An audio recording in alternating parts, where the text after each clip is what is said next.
Good morning, citizens of Oak Island. Welcome to the regularly scheduled Board of Adjustment meeting of November 13th, 2024. Before we open the meeting, we do not have a quorum. Is that correct, Madam Clerk? No, that's not correct. You have a quorum, but you do not have a fifth member. We do have Okay. two alternates here. Right. Are there any alternates in the audience? Right there. The board would like to seat the alternate at this time. Whichever one. Do you have a preference? Oh, Who served last Most senior. Sue Stewart was here first, if that counts for anything. What is the board's pleasure? It's yours, your call. Sue, please take it this time and the next time. Thank you. The noise off. Yep, that's fine. Can I give this one to the other alternate to follow along? Or do you have? Good, thanks. Yeah. You're fortunate, you're right next to our new attorney, so that's good. Welcome aboard. Thank you. First item on the agenda is the approval of minutes, and typically Vice Chairman Steve Uhas finds some minutia that needs correcting. And so I shall. And I'm confident that what's in the minutes is correct from an actual what was said, but it's not clear from the minutes what was intended. So I'd like to at least suggest that on what is page 3 of 4 of the minutes, the paragraph that begins on that top of that page begins Chairman Farley. The second sentence, Mr. Uhas said that in this zone where it begins, Mr. Uhas asked if beams or something were installed to connect the fence to the building, would a variance still be needed? Mr. Golden said that a variance would not be necessary provided that there was an approved building permit. That better reflects the intention and what was understood through that. So you're slightly rewording that? Yes, Okay. to improve the understanding of what was said at that point. Any further discussion by the board? With that correction, I will make a motion to approve. I'll second. All in favor? Aye. Motion carries, and that is duly rewritten. Do we have any old business, Mr. Gold? No? Well, we'll move right on to the new business is a variance at 106 Northeast 35th Street. We'll need to get the participants sworn in at this time. Is anybody here for them? Say again? Is anybody here for them? They were here just before. They disappear. We resolved the situation, and it was not necessary to proceed with the variance. So we can go to the next one. Can you do both of them that way? All I did was talk to them and welcome them. That's it. Poof. Okay. Okay, moving right The along. Lord works in strange ways. Okay. Then we will move to our next variance, 246 Northeast 69th Street. Will the participants get sworn in at this time?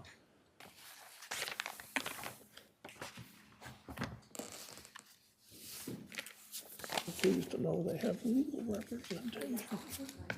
Do you know the man? You solemnly swear that the testimony you give to the Board of Adjustment during this hearing shall be the truth, the whole truth, and nothing but the truth, so help you God.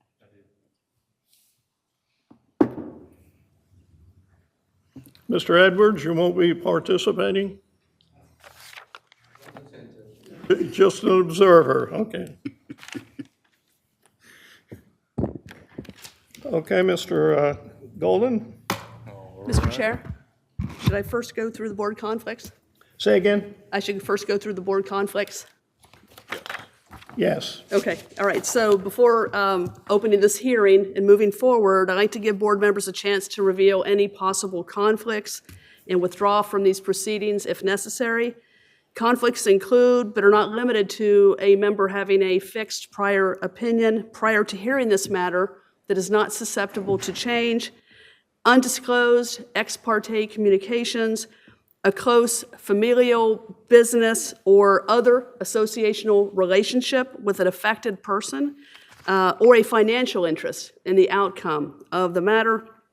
And if there is an objection raised here, and if it could be resolved if you discuss what happened and it's not of any concern.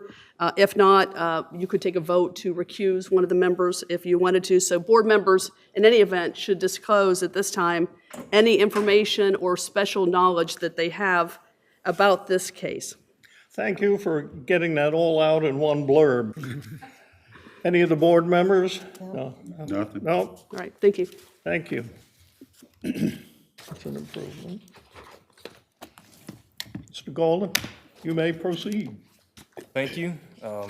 Second hearing today will be for a variance application for an accessory structure. It is encroaching into the side setback. This is at 246 Northeast 69th Street. Background of the situation, it's located, as I said before, 246 Northeast 69th, tax parcel ID 236OG025. This is zoned R6MH. The applicant has requested a variance to encroach 6 feet into the 8-foot side setback for an accessory structure. Section 8.6 of the UDO talks about the dimensional requirements of accessory structures in this zoning district.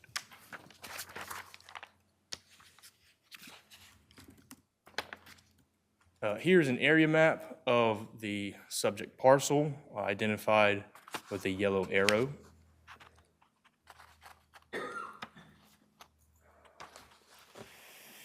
Here's a zoning map of the same property. As you can see, it is zoned R6MH in the surrounding area.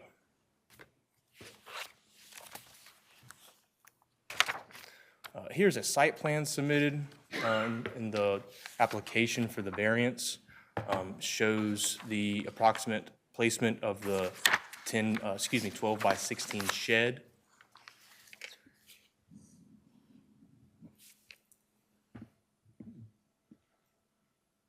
Here are some pictures. The left picture identifies the north property line.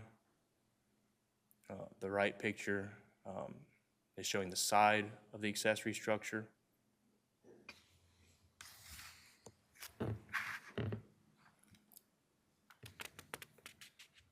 The variance standards are given to us in Chapter 160D of the North Carolina General Statute. It's for when an unnecessary hardship would result from carrying out the strict letter of a zoning regulation. The Board of Adjustments shall vary any of the provisions of the zoning regulation upon a showing of all of the following. Number one, unnecessary hardship would result from the strict application of the regulation. It is not necessary to demonstrate that. In the absence of the variance, no reasonable use can be made of the property. Number two, the hardship results from conditions that are peculiar to the property, such as location, size, or topography. Hardships resulting from personal circumstances, as well as hardships resulting from conditions that are common to the neighborhood or the general public, may not be basis for granting a variance. A variance may be granted when necessary and appropriate to make a reasonable accommodation under the Federal Fair Housing Act for a person with a disability.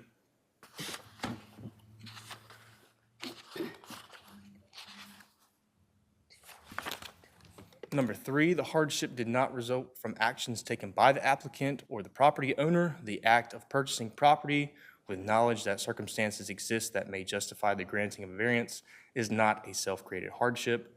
And number four, the requested variance is consistent with the spirit, purpose, and intent of the regulation, such that public safety is secured and substantial justice is achieved. A reminder, a variance requires a concurring vote of 4/5 of the board in the affirmative. That's all I have. I'm open to any questions. Have any questions for Mr. Golden? So this is non-conforming in that it's over the setback line, or that it's non-conforming as to size, or both? The request here is for the encroachment into the side setback. So it is not conforming to the standards of the setback for an accessory structure. Okay. And I think they needed a permit. Did they get a permit? A permit would be required for this type of proposal, but a permit was not received by our permits department. They didn't actually build this, did they? That would be a question for the applicant. I'm not sure if it was placed or built. Ms. Stewart? My question was, I see that one neighbor said that it doesn't bother them, but if I look at the partial, maybe I'm wrong, it looks like there's two more neighbors behind, and if you look at the pictures, it appears that, were they asked also? With variances for the town of Oak Island, the opinions of the neighbors are not brought into what we have in front of us right now. Okay, thank you. The former structure was grandfathered, is that correct? I'm not sure about the former It was structure. mentioned in the packet that the former structure was grandfathered and it was torn down.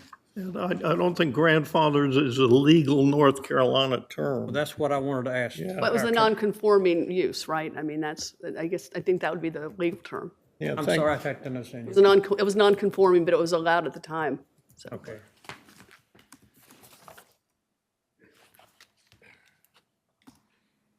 But that was never brought up prior to this, that that structure was non-conforming? Sure, if there was a structure there that was non-conforming at the time, if it was removed and a new one was placed, the new structure has to meet the current standards. Understand? Do we have any evidence? Do you have any evidence? Does the town have any evidence of what that prior non-conforming structure looked like, where it was located? We do not have any records of that placement of the previous shed. Any more discussion, deliberation? Did that not show up on any plots or anything, that non-conforming structure? That is correct. So as far as the town is concerned, they were not aware of it? Correct. At this time, we should, Mr. Chair, I don't know if you want to accept the presentation and put it into the record. Yes. Okay. Should we have a motion? Yeah. Move to accept the evidence presented as findings Exhibit of 1. fa- yeah, Second okay. that motion. All in favor? Aye. Okay.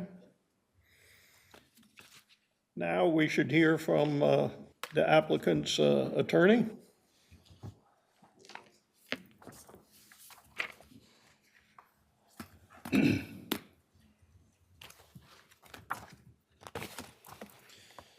Morning, Mr. Chair. Morning, members of the board. My name is Colin Tarrant. I'm an attorney with Black Crouch, Keeter, Beam, and Syed in Wilmington. I'm here Peter, on sir, could you pull that microphone up just a tad? Thank you. Yeah, can you hear me better now? Yes, thank you. All right, I'll try to lean into it as well. I'll just repeat myself for the record. My name is Colin Tarrant. I'm an attorney with the law firm of Block, Crouch, Keeter, Beam, and Syed in Wilmington, North Carolina.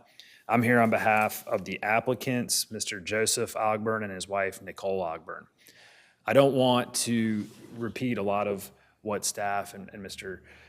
Golden has said, but I do want to touch on just a couple different things and address any questions that the board may have regarding this issue.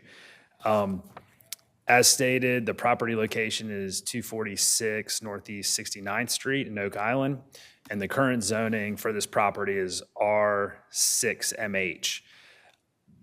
That's important because the lot from the R6MH is a minimum square footage of 6,000. And as the survey indicates in the packet that you should have received from the variance application, it does indicate that the square footage for this lot is not much more than that. Mr. Ogburn and his wife purchased this property back in, I believe, 2015. At the time that they purchased this property, there was an existing shed that was located on the property. It was located in the exact spot that the new shed is located. Their understanding was that that lot or that shed had been in place for a period of approximately 25 years, and that at the time that that shed was placed there, it was in conformity with the current ordinance. I'm sorry, I have to say It was in conformity with the current ordinance at the time that it was originally placed. At some time subsequent to the location of that shed, the ordinance was changed, it was updated, and that shed became non-conforming. Mr. and Mrs. Ogburn were not aware of that. That does not excuse the fact that they did replace that shed due to it being dilapidated and falling apart and located a new shed in the exact same spot. As staff has indicated, when you remove a non-conforming structure, you are required to come into conformity with the current ordinance at the time that the new structure is placed on the property. That would bring in to requirements the setbacks that we are before you today asking for a variance. Setbacks from both the rear and the side in the R6 are 8 feet from the property line. If you notice from the pictures that were provided in staff's presentation, and I do have the ability to access some additional pictures with the information that we've provided to the IT on our presentation, if anyone from the board would like to see some other pictures. There's an existing fence on this property. The fence along the property line in question separates the adjacent property owner from Mr. and Mrs. Ogburn's property, and this shed is located entirely behind the fence.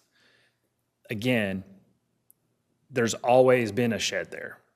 Going back at least approximately 25 years, there's been a shed there in the exact same location, in the approximate exact same dimensional standards as the current shed there. What we are asking for today is to continue to operate under the same standards that were previously in place, and in order to do so would require a variance from that 8-foot setback. Essentially, we would need a variance of 6 feet because we're only 2 feet off the property line at this particular point. The process for coming into compliance requires Mr. and Mrs. Ogburn to first obtain a zoning permit. They are unable to obtain a zoning permit due to this nonconformity, which is why we're here today. So it's a two-step process. We must first obtain the zoning permit. Once we have a zoning permit, we then must obtain a building permit. And a building permit would require us to go through additional standards and to meet those. But we cannot get to that point unless we have first the zoning permit. So we're here requesting this variance to obtain that zoning permit to then move on to the next step in order for us to be fully in compliance with the town's ordinance. We've gone through and staff has laid out the criteria for the granting of a variance. Then we've gone through the steps. Number one, an unnecessary hardship would result from the strict application of the regulation. We've laid out in our narrative some of the reasons why we believe we meet that criteria, but just to kind of go over what is there.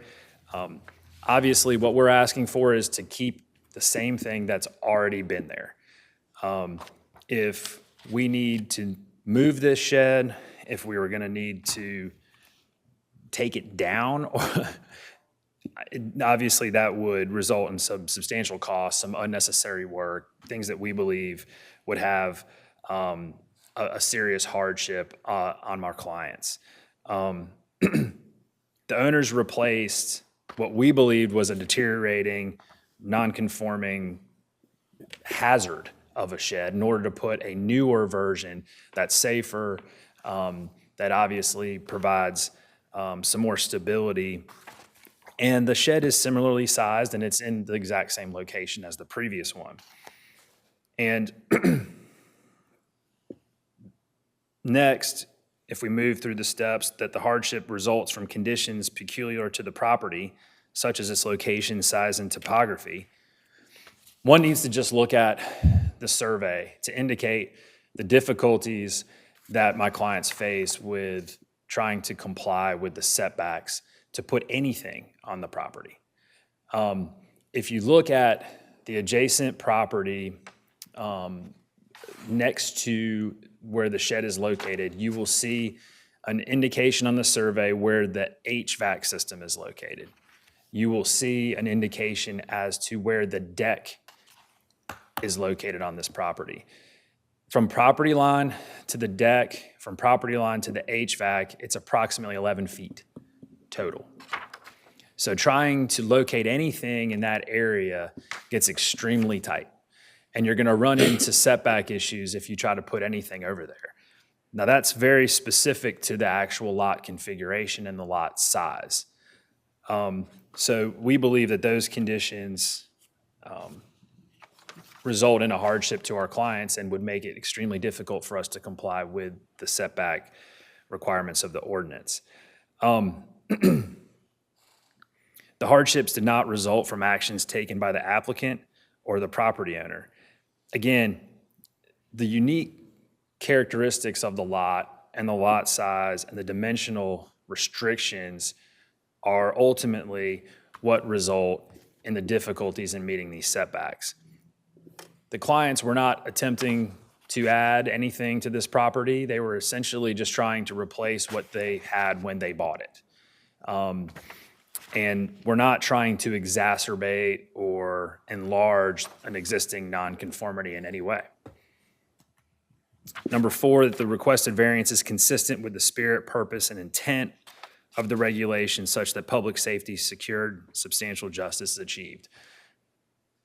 First point is that my clients were essentially trying to do something that they believed would be safer by replacing what they thought was a hazard in a dilapidated shed, a fire hazard, a safety hazard, and they were essentially just trying, like I've said before, to just replace what was already there. The shed's currently located entirely behind the fence. So the neighbors, number 1, have always dealt with a shed there. We do have, and I've provided in our application, the direct neighbor who's located at 248 Northeast 69th Street, who's indicated in his signing of a statement that says he's not in any way affected negatively by the location of the shed and does not object to the granting of the variance. He is by far the most affected. And at this time, I just want to hand up for the record this statement again. I believe the one that was in the application was not dated. And so I just, for the record, would like to hand up a copy of the same statement that should have been in the application that does show the date of the 3rd of September 2024 next to the signatures of Mr. McDaniel and Ms. Hensley. If I may do that at this time. Yeah, and Mr. Chair, what's why we named that exhibit? The one was Exhibit A, right? So we'll have this Exhibit B? You can put that to the board for them with the understanding you're not getting it back, sir. Do you understand that? Mm-hmm. I think I've got enough. Okay.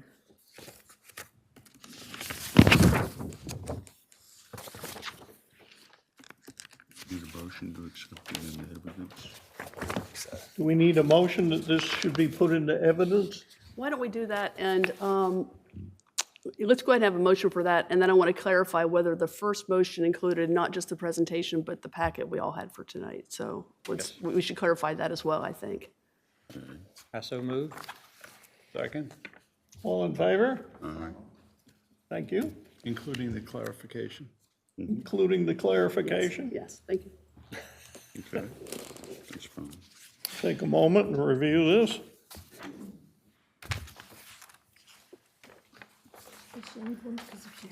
There you go.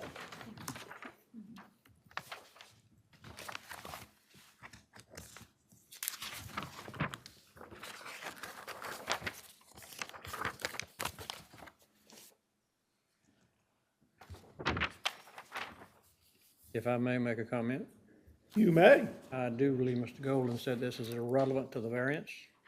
It Am I really correct? carries no legal weight, but the neighbors always get mailed Right? information on that, and they're always welcome to come here and speak for or against. So to say that it's totally without merit, I don't know. But I guess my point is from a legal perspective. And we'll ask our counselor. Well, as you all know, even better than I, every variance determination is based on the facts and circumstances of each particular situation. I would think that where I have seen some conversation around the public and how it might affect the public is with regard to that number 4, which has to do with substantial justice. In other words, if 10 neighbors have the same situation and you let one have it and the other 9 don't get it, that's not substantially just. So it's really more, is this a one-off, is it an unusual situation type thing? So that's the only, of your 4 determinations you have to make, I think that's the one that you would consider that if it were applicable at all. I think, Mr. Hardy, we can note that there is a letter in favor of it and none opposing. Okay. I didn't oppose, I questioned.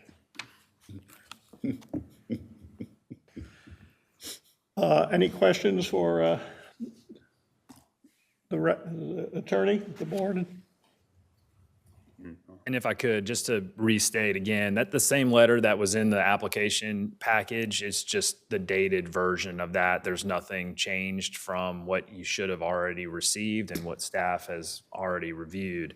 And as Madam Attorney has stated, we believe that, the statement by Mr. McDaniel and Ms. Hensley indicating that they do not object and that, in fact, they would support the granting of the variance is indicative of our meeting the fourth element and the 4th criteria set out for this board to consider in the granting of the variance.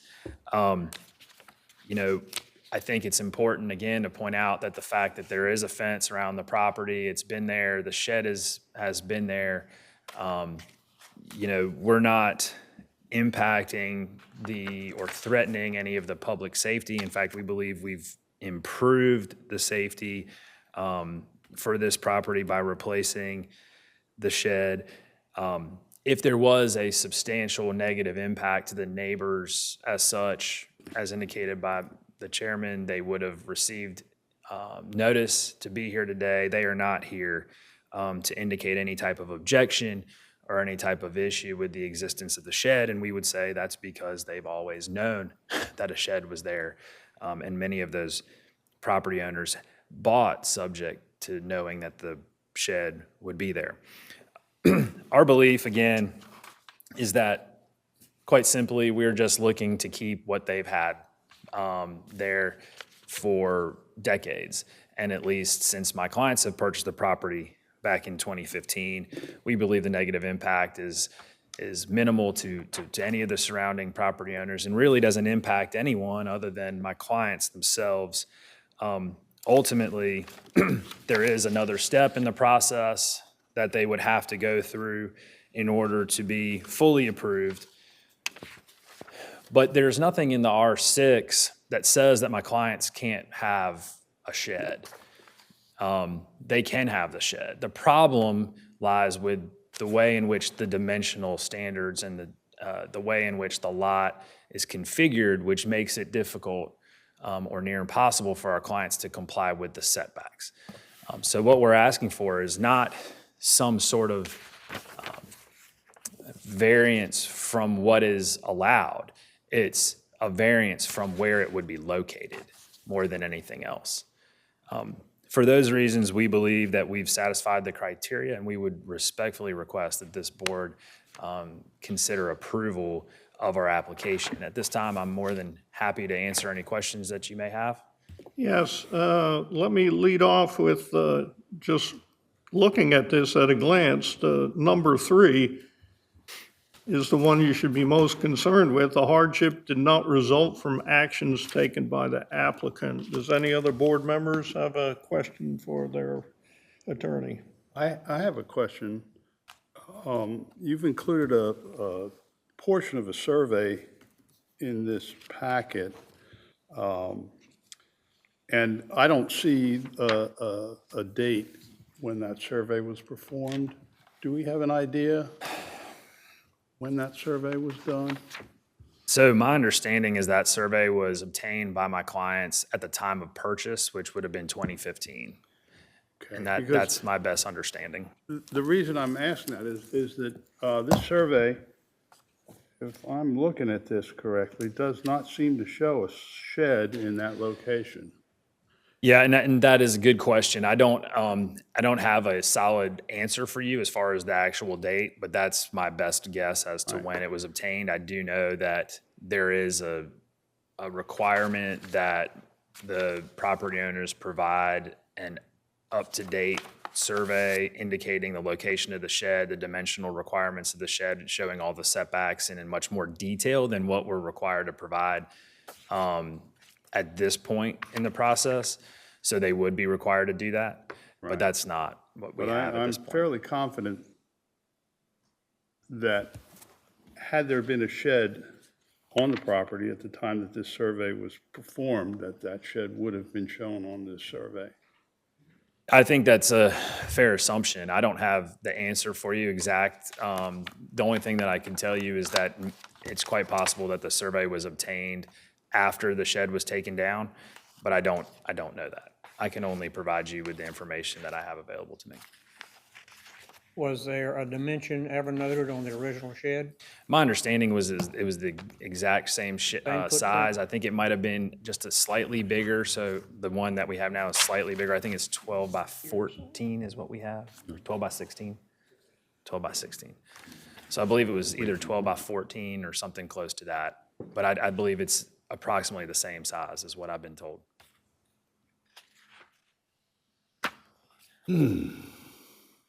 Any more questions for their counsel? Just a couple. Okay. Was the shed being used actually for storage prior to its being dismantled?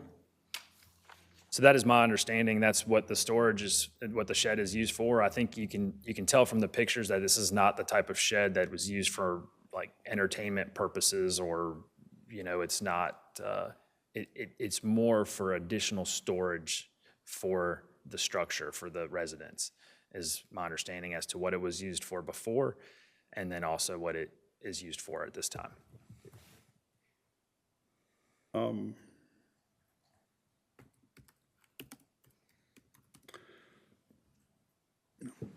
Okay. Good? All right. Thank you very much for your presentation. The board will now deliberate amongst themselves. Yeah, there's no opposition, no one else, no one opposed, or Is no there one no else one wants else to who testify. wishes to speak for or against this application? The board will now deliberate. Well, close the public hearing and then deliberate, yeah. We're going to close the public hearing. We generally don't close the public hearing until after we deliberate, so that in case questions arise during the deliberation where we would have to, Okay, that's fine. Let's just remember to close it. right, okay. So we'll wait to close it? Okay. Glad you cleared that up. Just in case a question comes up that we have to, during the deliberations. if we wanna- Good housekeeping, Mr. Vice Chairman. Okay. All right. What are your feelings? Let me just make sure I understood what went on beforehand with Mr. Golden. There is no requirement for a 12 by 12 shed from a permit standpoint, is that correct? I think, Please, there is no permit required for a 12 by 12 shed, That's incorrect. as long as it meets setback. A zoning permit is required for shed 12 by 12 or smaller. Larger than a 12 by 12, a building permit is required. So no matter the size of the shed or accessory structure, a permit is still required for evaluation. Even a 12 by 12. That is correct. even a 6 by 6. That's right. And part of that is for a determination of impervious surface requirements. Yes, there's, that's into effect, stormwater impervious surface. Also, there's a restriction on the amount of accessory structures that are allowed on a piece of property at 2. So, if there was a bunch of small ones, only 2 are allowed, no matter the size. So, and there are also restrictions on the total size of accessory structures. So there's a bunch of different parameters to look at when we evaluate these permits. Mr. Hardy, That satisfied my question. Mr. Uhas? Well, if we are to look at the 4 required conditions, I think if we start with, the first question, is this a situation that's unique to the property? Is there anything about the property that is unique that would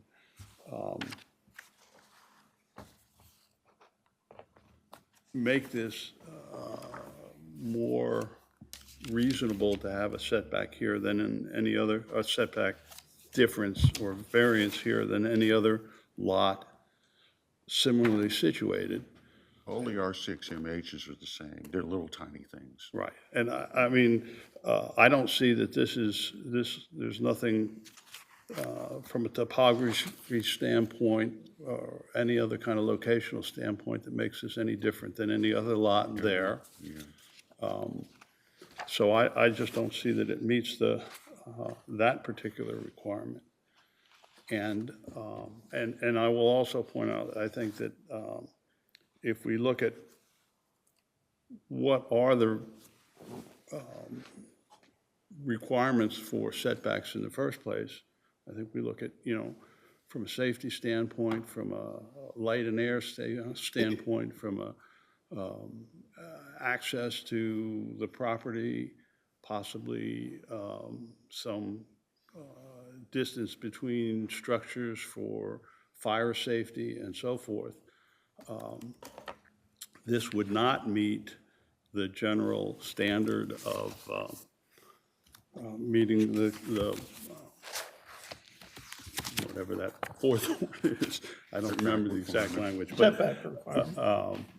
so I think this request fails on at least 2 of the 4 required And standards. if the board is agreeing in general with that statement, Ms. Stewart? If- Yes, yes. And if the board does, as I'm sure you've done in the past, you still need to go through on each one and vote on each one because Well, it's- we're not ready to vote yet. We have to close the public hearing. No, we can vote first. You want to do that? Okay. All right. The board's pleasure is we go through each one of these. Variance standard, 160D-705, D variances, when unnecessary hardships would result from carrying out the strict letter of a zoning regulation, the Board of Adjustment shall vary any of the provisions of the zoning regulation upon a showing of all of the following. Number 1, unnecessary hardship would result from the strict application of the regulation. It is not necessary to demonstrate that, in the absence of the variance, no reasonable use can be made of the property. And how do we find on that?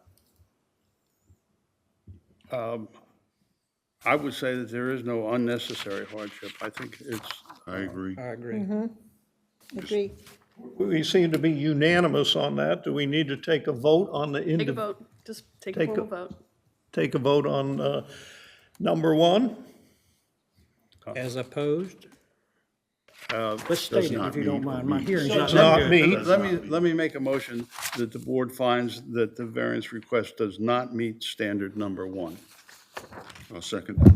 All in favor? Aye. Okay, it does not meet number 1. Now, in order to grant the variance, right, you have to approve all 4. So, Having failed on 1 would fail the whole correct. application. So do you typically stop when you fail, when you point out one that does for the record? Is that what's the typical We've done it practice? both ways. And now at this point, we can, as chairman, I can call for a motion to approve or deny the application. Okay. I move that we deny it. Is there a second? Second. All in favor? Aye. Okay. Okay, now you need to It is close. my sad duty to inform you that your application has failed. And We need to close the evidence. Now, a motion to close the public hearing, or the hearing? motion to close the public hearing is in order. We have move one, we close the and we have a public hearing. second. All in favor? Aye. Aye. We are now closed. Motion to adjourn. And before the motion to adjourn, we got staff member reports. I was speaking with Mr. Brady earlier about training and such, and I'd like to say that I'm very happy with this new arrangement where our new counsel is sitting right next to our clerk, and you will take a look to the right, you see we have several empty seats there. Now, it is just something I'm proposing at this time, but with an eye and an intent to bring our alternates up to speed faster. It is not unusual on some Board of Adjustments to have the alternate sit, but they cannot vote. But the participating like that really keeps them more in the loop and gets them more ready to stand in and/or be an actual full board member when we do get a vacancy. So I would like everyone here to consider that, and the next time we meet, give me an opinion on that. I'm okay with that. Okay, now we'll ask for a motion to adjourn. So moved. Second. We're done. Thank you. Thank you, everybody.